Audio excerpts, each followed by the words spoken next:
My phone buzzed against the counter while I was doing the dishes for breakfast. I initially assumed it was just another alert, a bank alert, or a random email. However, my breath caught in my throat the moment I lifted it up. Emma, I can't do this any longer. Instead of a lethargic, worthless burden, I need a true partner. I'm going to file for divorce. Calling is pointless, I've already decided. A lethargic, useless burden. Waiting for the crack to strike, waiting for my heart to break as it was meant to. I read the message 3 times. It didn't. I wasn't heartbroken. I wasn't shocked at all. I was disgusted. For months, Nathan had been retreating, his bitterness simmering beneath each phony grin and passive-aggressive sigh. He had viewed me differently ever since I took time off work to recuperate from health problems, as if I were dead weight. As if I were something pulling him down rather than someone he had promised to support. The man was carrying the home on his shoulders, and he believed that he was now the only provider. Since Nathan never paid attention to anything that wasn't about him, he was unaware of the truth. He spent years moving up the corporate ladder, and the firm he was so happy to work for was mine. He simply didn't bother to inquire. I put my phone down and used the dish towel to dry my hands. I had a steady heart. I had even breath if Nathan thought I would cry and implore him to stay. A surprise was in store for him. For tomorrow, I wasn't merely going to be his soon-to-be ex-wife tomorrow. His supervisor was going to be me. As usual, Nathan arrived home late that evening. Without even glancing at me, he threw his keys on the counter. I assume you got my text. I cleaned my hands while closely observing him. His shirt was crumpled and his tie was unfastened. He most likely believed that he appeared strong, as if he had made up his mind and was prepared to move on. I did. His gaze shifted to me, anticipating the outbursts, the sobs, the entreaties. Something sparked in his face when none arrived. Perplexity. He couldn't decide if he should be happy or sad.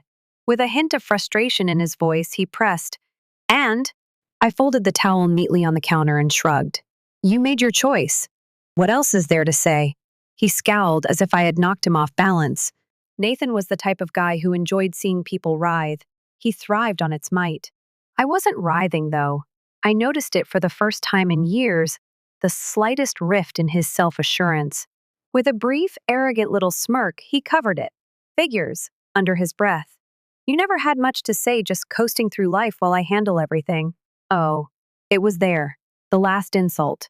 I had been taking care of things long before he ever entered those office doors, but he was unaware of this and never cared to find out. I forced a gentle grin as I slowly breathed. My voice was almost calm as I said, "You should get some rest." Soft. Nathan muttered a snicker. "Finally going to be free soon. Maybe I'll find someone who actually pulls their weight for once." I ignored the knife stuck between my ribs and grinned more broadly. "You've got a big day tomorrow." I did too. 9 a.m. I was seated behind the executive office's sleek mahogany desk the following morning, the one he believed to be someone else's. For the past year, I had left the management team to handle the business while I concentrated on taking care of my health. However, everyone in that building would know exactly who I was today. On my desk, I pressed the intercom button, send in Nathan Reynolds. 5 minutes later, whistling under his breath, he walked into the office and showed off his phony charm to the receptionist, as if he owned the place.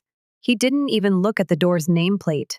His entire body stopped as he saw me seated behind the desk, as if his entire universe had been put on hold. His eyes squinted and darted about the office, as if he was attempting to locate the covert cameras. What the hell is this? I crossed one leg over the other and sat back in my chair. "Good morning, Nathan." He simply remained there, silent for a moment. What he was seeing was too much for his brain to grasp. The panic was then concealed by the return of the arrogance. He sneered. "Is this some kind of joke?" I pointed to the chair on the other side. "Have a seat." His pride pushed him forward, but I could see he already detested me being the one issuing instructions. By the way, he slid into the chair, arms crossed, jaw clenched. He said, "Why are you here?" My hands were neatly folded on the desk. "I own this company." He burst out laughing at once, as if I had just told him the best joke he had ever heard. "You? Come on, Emma. You don't even have a job. You've been living off my paycheck for years." I cocked my head, seeing him fall apart in front of me. "Your paycheck," I uttered gradually. The one I sign? Nathan's grin wavered just a little. Leaning back as if he were above it all, he scoffed once more. You're lying. I pushed a folder of formal ownership documents with my name at the top across the desk without averting my gaze. As he opened it and looked over the documents line by line, his fingers twitched. He began to breathe sharply and shallowly. He appeared as though he was witnessing the disintegration of his entire life, for that is precisely what was taking place. His voice cracked as he muttered, You've owned the company this whole time? Yes. He stopped and clenched his jaw so tightly that I thought he could shatter a tooth. You let me? He said. Yes, Nathan. I leaned forward and murmured quietly. I let you believe whatever you wanted to believe. There was silence for a moment, heavy and oppressive. And then, as if on cue, his ego clambered to its feet. He spit out, This is personal, his eyes flaming. You're using our divorce to get back at me. I gave a charming smile. Oh no, Nathan.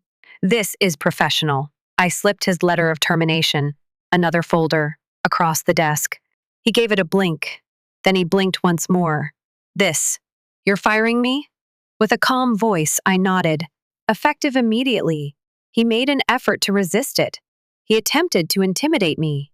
Like he had done all his life, he attempted to bluff, charm, and negotiate his way out.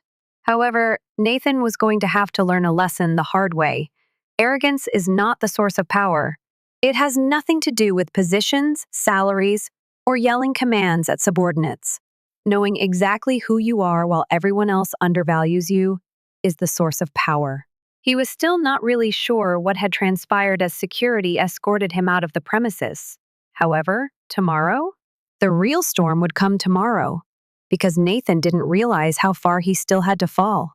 As Nathan was led out by security, the door clicked shut behind him, but the echo persisted. I listened to the silence he had left behind for a long time while I sat with my fingers curled under my chin. I expected to feel victorious.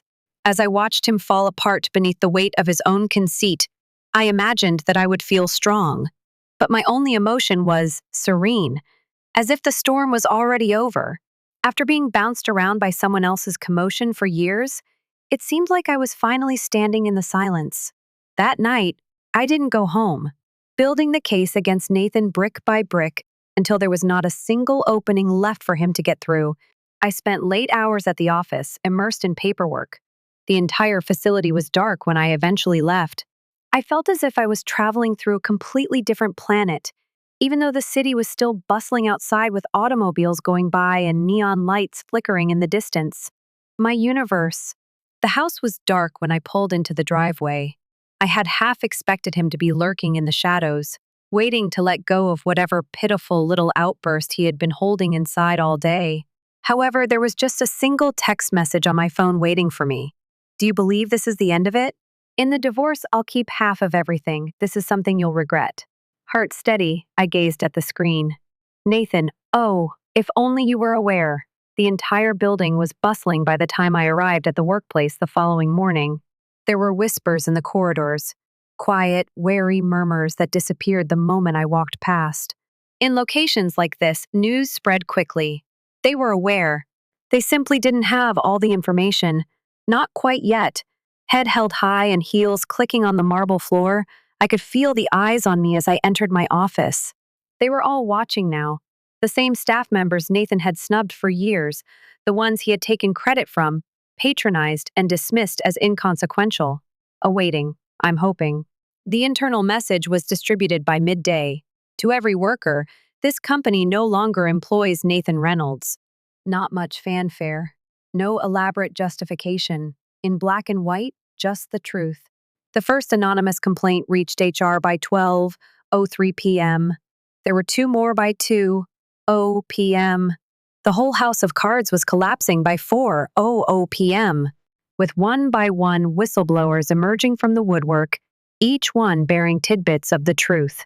Nathan had hidden behind layers of phony charm and phony leadership, misogyny, the projects that were taken, the gaslighting, the manipulation of the budget.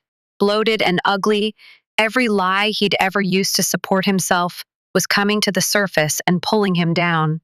Furthermore, I didn't have to do anything. My residence was invaded by Nathan at precisely 6:45 p.m. His eyes were bloodshot as if he had been yelling at walls all afternoon. His face was flushed, and his tie had been pulled loose. He slammed the door behind him and yelled, "What the hell is going on, Emma?" I didn't flinch at all. The termination letter he had signed hours earlier was neatly displayed in front of me as I sat at the kitchen table with a glass of wine. "You mean the fraud investigation?" I inquired as I slowly swirled the wine between my fingers. Nathan's nose wrinkled. "You did this." I gave a small smile. "No, Nathan, you did this." He paced the kitchen like an animal in a cage, running a hand through his hair. "This is a witch hunt. You set me up." Tipping the glass to my lips, I reclined in my chair. I whispered, "You set yourself up. You just never thought anyone would call you out." His breath caught, only momentarily. He was aware of my correctness. However, what about guys like Nathan? When they lose, they never acknowledge it. They simply intensify their efforts and dig further into their own grave. He mumbled, "This isn't happening," while he stared at the ground as if he could compel reality to change beneath him. "Oh, it's happening." Slowly, I moved around the table until I was directly in front of him, close enough to see the panic that was flickering beneath the anger. And it's only going to get worse from here. I stayed up in bed that night, long after he had hurried away. I anticipated what would happen. In that sense, Nathan was predictable, always attempting to regain control as soon as he sensed it slipping from his grasp. First, the threats. The slander efforts followed. Then the last-ditch efforts to scuttle back into the universe he had created on top of everyone he had crushed below. He would try to play this game in a way that I knew exactly. Now, is it the sole difference? 10 steps ahead of me, I was waiting when the first viral post appeared on social media. My wife betrayed me by ruining my life, blacklisting me, and firing me out of vengeance. "Guys, if you trust the wrong woman, you will end up like this." The remarks came in quickly. The men united behind him, referring to me by every possible name, including vengeful ex-wife, manipulative bitch, and gold digger. They had no idea with whom they were playing, because the receipts began to come in about midday.emails.screenshots, testimonies from employees. The same people Nathan had spent years sifting through under his boot were now unearthing and strutting through the streets with every shady secret he had buried behind his bloated ego. The whole internet had turned against him by dusk. The finest aspect? I didn't need to reveal anything. This was all his own doing. Nathan's texts changed from threats to frantic, wheedling requests by the third day. "Emma, please. Let's have a conversation. I was wrong. This is not required of you." I hovered my fingers over the keyboard while I gazed at the message for a long time. Then, gradually, I returned the type. "Nathan, oh, do you believe this is the end of it? It's just getting started." Nathan's desperate and miserable text message lay on my screen, the dying gasp of a man who had finally come to terms with the fact that the earth had been torn from under him. I hovered my thumb over the keyboard as I gazed at it for a while. I may have replied a month ago. I could have wasted my breath trying to explain myself to a man who never truly saw me in the first place, if I had let him pull me into one more screaming fight. Not this time, though. I let the message decay this time. His widely shared pity party had grown into a full-fledged wildfire by the following morning. He was all over social media, with all uppercase headlines and his well-crafted sob tale going viral. The woman I created a life for betrayed me. After everything I gave her, she was thrown aside like trash. Another contemporary woman ruining the life of a decent man. Strangers rallied around him, repeating the same old story in thousands of comments. She took advantage of him. She drained him of her. Because she was unable to deal with a real man, she destroyed his life. That morning, as the sun warmed my face and I drank coffee, I browsed through them in bed. I ought to have been upset, but I was just amused. Because of Nathan? He always believed he was able to speak out the truth. However, the reality is, it's not necessary for the truth to shout. It simply waits steadily and patiently as the entire world digs its own grave.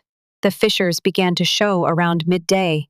Ben, a man who had previously worked in sales for Nathan, was the first to come forward as a whistleblower.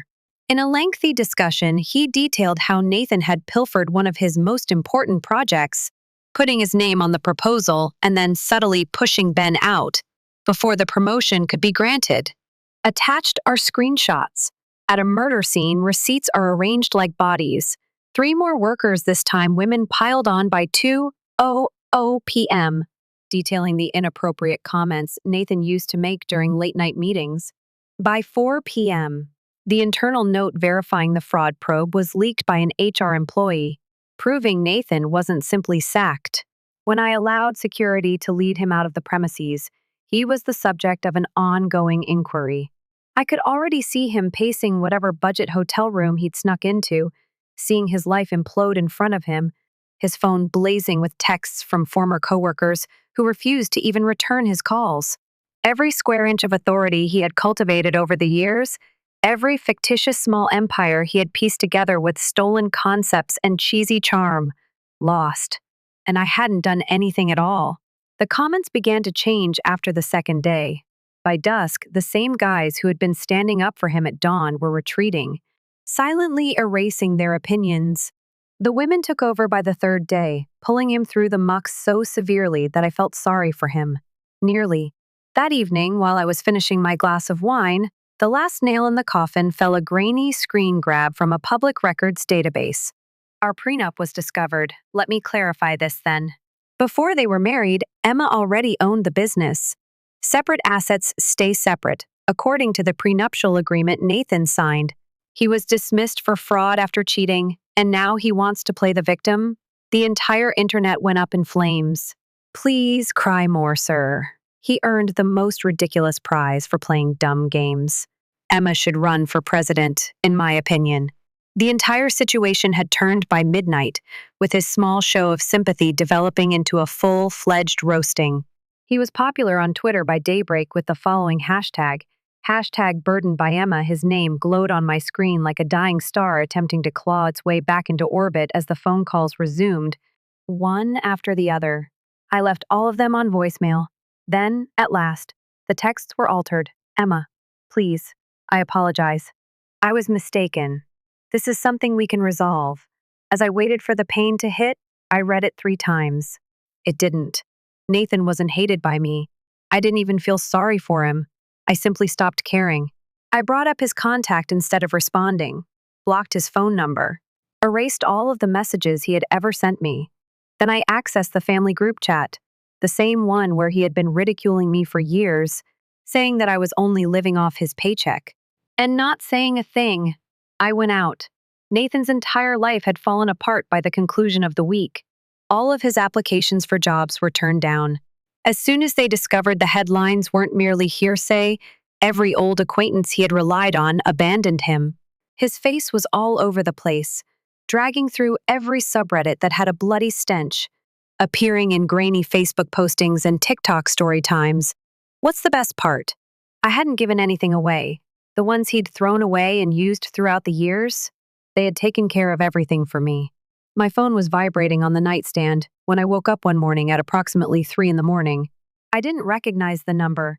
I was on the verge of letting it out until an ancient impulse that I hadn't yet mastered pulled at my edges. To respond, I swiped. Emma? He spoke in a whisper, hardly audible. I leaned back against the pillows and closed my eyes. Nathan.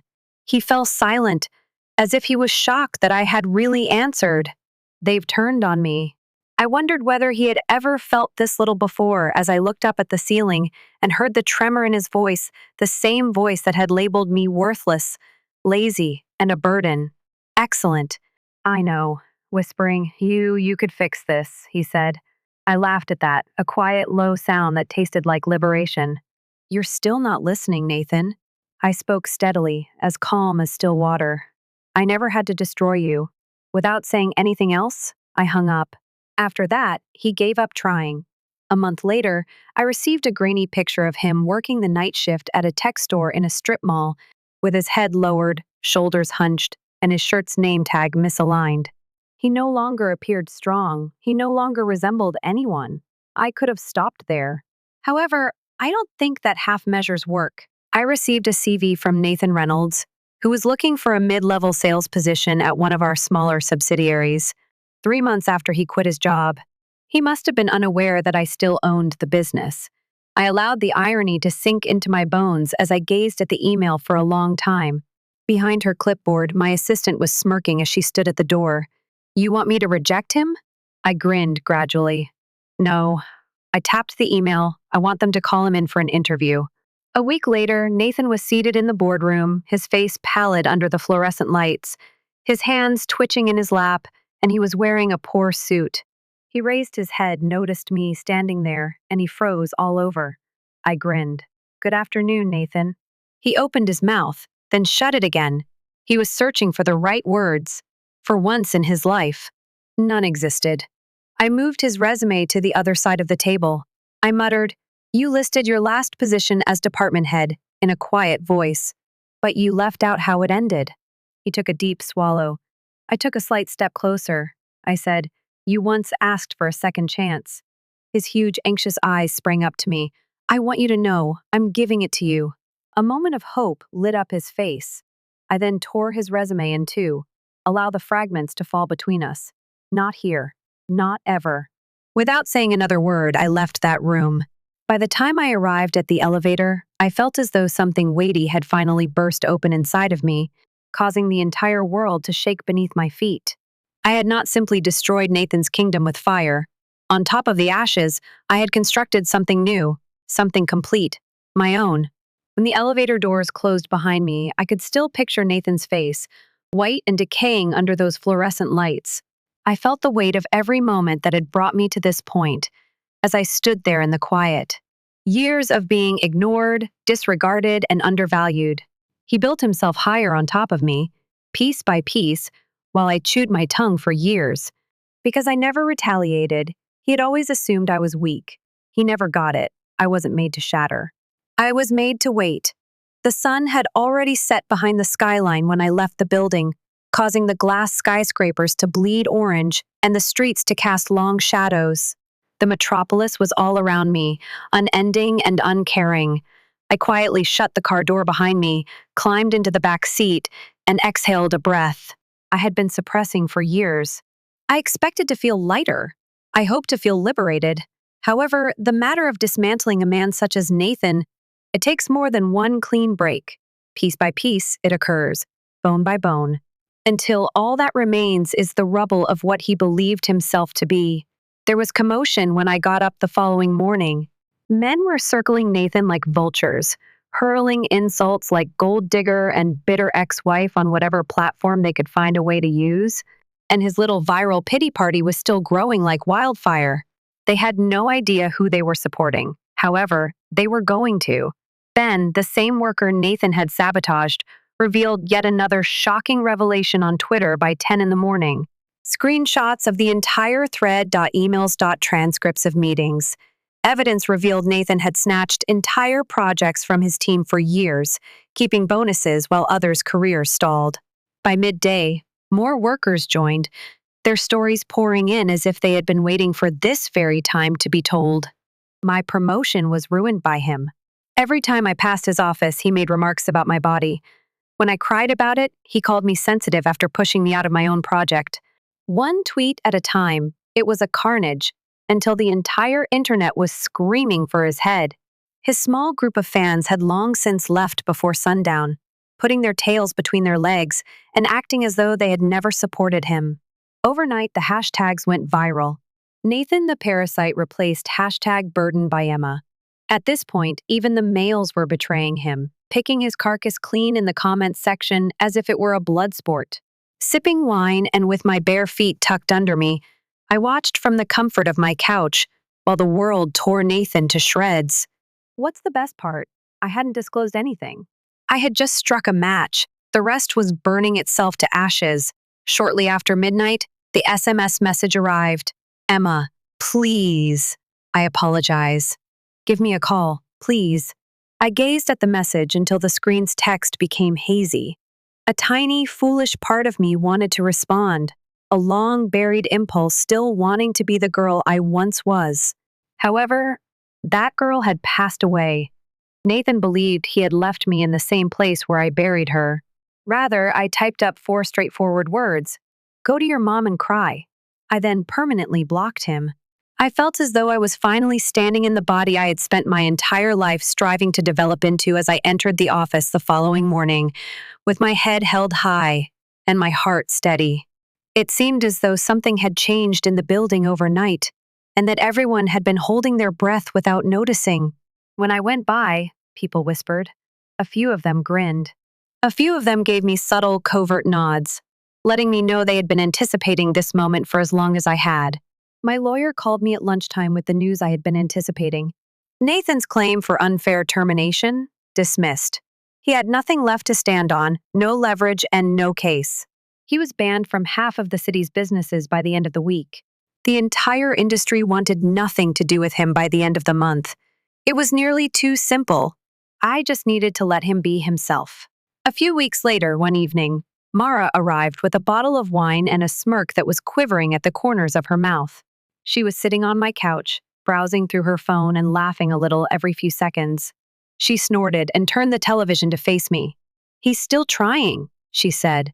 The image was grainy, showing Nathan squatting behind the counter of an electronics store in a strip mall, his cheap polo shirt's name tag misaligned. I hardly recognized him. He glanced, tiny, as if he had been stripped of everything in his life. Mara tilted her head and asked, "Do you feel bad?" I pondered that for a long time, rolling the question like a stone in my mouth. No, I meant it too. My guilt was never justified for Nathan.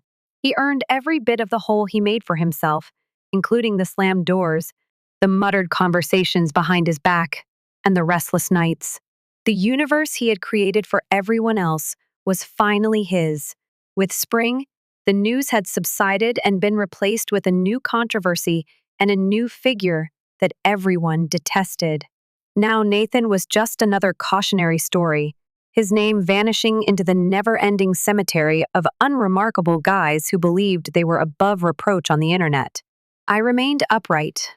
I didn't see him again. Through rumors, I learned that he had fled the state and was frantically returning to whatever dusty, tiny hamlet he had left behind in an attempt to escape the damage he had left behind. However, you cannot escape who you are. Nathan is one of those men who never truly change. They simply locate smaller ponds to contaminate. Not wrecking Nathan's life was the best kind of retaliation. He was unable to follow me into it because it was creating something so impenetrable. Hundreds of people watched me stand on a stage at a women's leadership conference. 6 months later, bright lights blazing down on me. Everyone's favorite question was posed to me by a journalist. "What's the secret to your success?" I took my time smiling, allowing the words to register on my tongue before responding. I stated, "Never let a man tell you your worth in a clear and steady voice, especially not one who's afraid of it." The following day, that quote appeared in 3 separate newspapers. No one ever mentioned Nathan's name. The wreckage of Nathan's life was pulled farther and farther out to sea. As the months went by, like shifting tides, I didn't turn around. I awoke each morning to the weight on my chest, coffee boiling in the kitchen, and sunlight streaming through the curtains gone. Now, I was constructing something completely original, brick by brick. No voices whispering in my ear, no shadows hovering over me, and no one taking credit for something that was always mine in the first place. One thing Nathan had been correct about. I was an inconvenience. I was the burden he could never bear, the impending storm he failed to anticipate, and the woman he had spent years trying to make smaller so she could fit in his pocket. However, I had finally discovered something that he had not. I'm the kind of woman who shouldn't be carried. Our purpose is to rise. His name had faded from the gossip circles by winter. No one inquired about him anymore. No one gave a damn. He was running a dormant electronics store on the outskirts of a town. I couldn't even locate on a map when I last heard from him. By contacting former contacts and sending frantic resumes, he had attempted to re-enter the industry, but the blacklist followed him everywhere. He had been completely consumed by his own reputation. He had attempted to swallow me in the same manner. Half out of curiosity and half out of habit, I found myself reading through his old viral post. One night after the kids had gone to bed, buried beneath layers of faded hashtags and forgotten fury, it remained. The comments had stopped. The world had changed. Nathan was all that remained.